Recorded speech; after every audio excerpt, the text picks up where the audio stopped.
Bueno, chicos, les estaba hablando del marketing horizontal y el marketing vertical.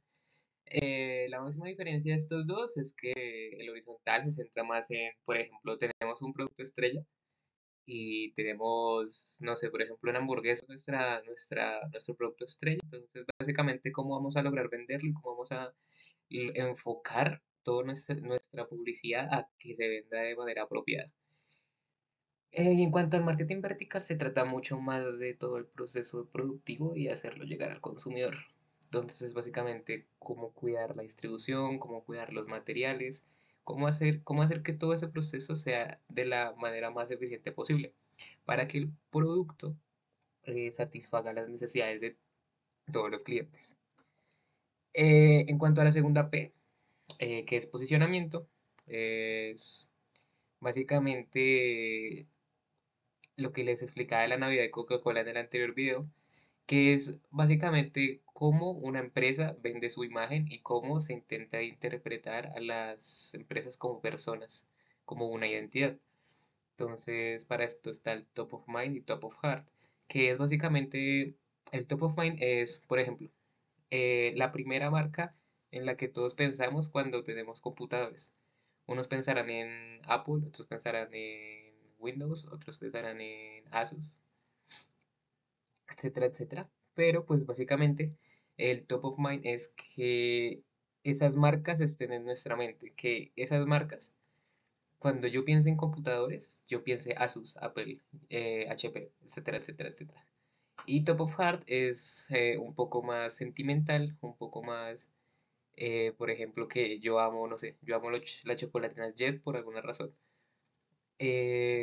Recordación es básicamente una característica que debe tener toda marca, o la mayoría de marcas, que su nombre y su marca debe generar cierta concordancia con su producto. Por ejemplo, no sé, Coca-Cola, eh, no le decimos bebida de cola. Cuando uno piensa en bebida de cola, no le dice bebida de cola, sino le dice Coca-Cola, porque la marca ya se adueñó del propio producto y la marca ya es más grande que el propio producto. Share of market es lo que les contaba un poco de los monopolios, que es cómo se distribuye este tipo de top of mind, top of heart y recordación en el mercado en general. Por ejemplo, HP tiene un 15% de recordación en los clientes. Como que 15% de personas tienen como en su top a las computadoras HP, otros tendrán las Asus, otros tendrán las Apple, la mayoría tienen las Apple. Entonces es básicamente eso. Y sobre el monopolio, de lo que ya les hablé un poco. Hay varios tipos de mercados para hablar de posicionamiento. Digamos el mercado meta, que es el mercado hacia el cual estamos dirigidos actualmente. Por ejemplo, si tenemos una pyme, entonces vamos a estar dirigidos a alrededor de nuestro barrio, si digamos es una tienda de barrio. Obviamente no vamos a estar dirigidos a otro país, etcétera, etcétera, sino a solo ciertas partes específicas de clientes. El mercado potencial, por ejemplo, si nos va muy bien en esa misma tienda de barrio y abrimos otra sucursal. Entonces, mientras se construye, tendríamos un mercado potencial de las personas que viven cerca de donde está la otra sucursal.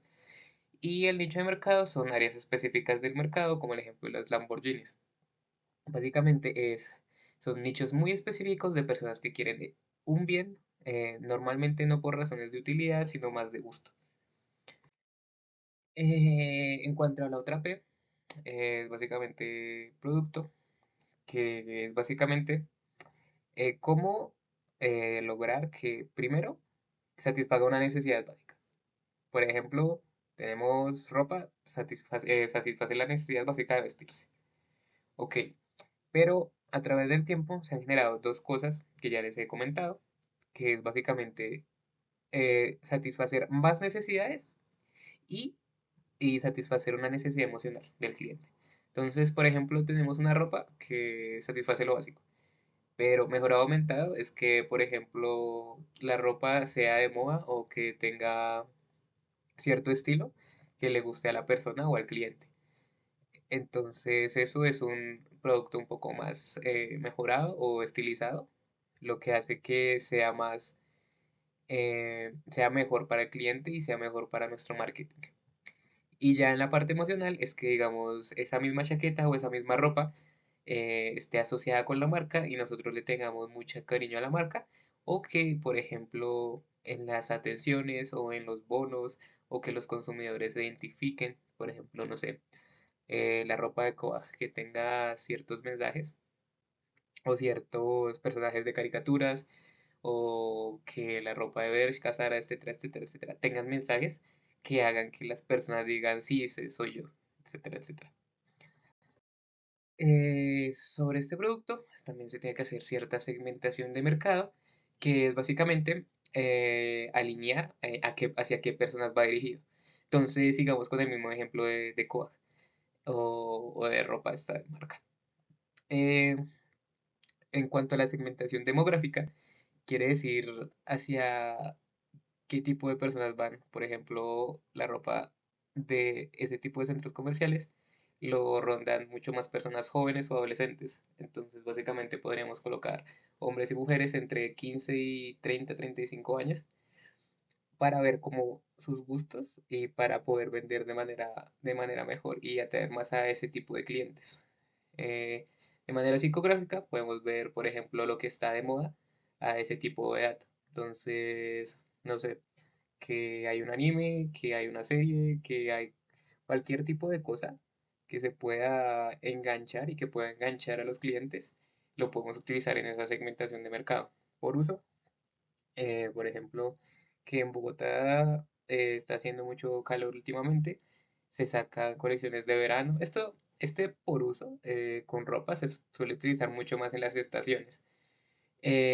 Acá en países como Colombia, pues es un poco más difícil, pero, pero sí, eso es básicamente el ejemplo este, de que, digamos, si los usos cambian, o por ejemplo con las decoraciones de Navidad, evidentemente vas a hacer una segmentación de mercado en octubre preparando, porque ya sabes que en diciembre la gente va a comprar cosas de Navidad, porque pues estamos en época de Navidad. Y en cuanto a la socioeconómica, también con el ejemplo de la ropa lo podemos utilizar. Eh, es básicamente que sabiendo la capacidad adquisitiva, por ejemplo, de un adolescente de 15 años, no vamos a colocar una camisa de 300.000 pesos. Vamos a intentar colocar muchas camisetas baratas para que nuestro público, que es grande, compre y tenga acceso a comprar, porque pues eh, va a ser mucho más fácil en esta segmentación de mercado específica vender 5 camisetas de 200.000 a vender una de 100.000 pesos, porque la capacidad socioeconómica de las personas, de los adolescentes, es más baja a lo que sería un adulto de 35 años que ya tiene cierta estabilidad económica o tiene más trabajo o más ingresos. En cuanto a la última P, que ya es el final del marketing, es el precio. En línea con lo anterior y con la segmentación del mercado, para fijar un precio, es muy importante ver el valor que le da el cliente a las cosas. Por ejemplo, si Apple pusiera sus computadores en 1.500.000, ya estarían ganando, ¿no? Ya estarían ganando cierto sobre la producción, porque la producción de Apple es muy barata. Sin embargo, si le pueden ganar más y si los clientes se van a seguir sintiendo igual de felices, ¿por qué no maximizar las utilidades? Entonces, para eso hay que saber qué valor le da al cliente, qué valor le da al producto del cliente. Para esto se utilizan ciertos factores de fijación, que son la estrategia de mercados, el mix, la organización y el mercado y la demanda. Mercado y demanda es básicamente la ley de oferta y demanda de cuánta gente está pidiendo y cuánta gente quiere ese tipo de bien. La estrategia mix y organización lo van a ver mucho más adelante en sus carreras, si son administradores, pero pues son básicamente estudios de mercado o estrategias de mercado que dilucidan un poco qué tanto el comprador está dispuesto a ceder para comprar un producto. Por ejemplo, qué tan elástico puede llegar a ser el precio de un bien. Elasticidad, no sé si ya lo han visto en fundamentos de economía, es básicamente el cambio dependiendo la oferta de los bienes, hacia la adquisición de estos. Muy explicado a grandes rasgos y también hay necesidad de precio y demanda, pero no me voy a meter en eso.